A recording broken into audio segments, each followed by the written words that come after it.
বাবা, আসরের আজান দিয়েছে, মসজিদে পড়ে ফেলবেন? না ভাই, আপনিই পড়েন, আমি বাসা যেয়ে পড়ব।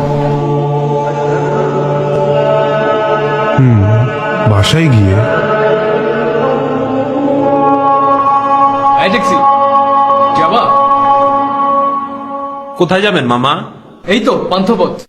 হ্যাঁ যাবো, মিটার থেকে 20 টাকা বাড়ায় দিন। হ্যাঁ হ্যাঁ, চলো চলো।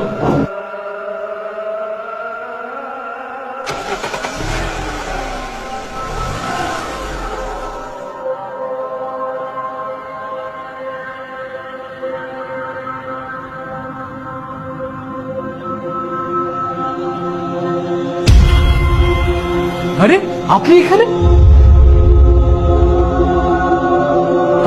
আপনি না নামাজ পড়তে গেলেন?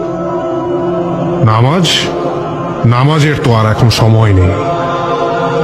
মানে আপনি কে? আপনি আপনি আপনি এখানে কিভাবে এলেন? কার সাথে কথা বলেন মামা? Taxi, brake break.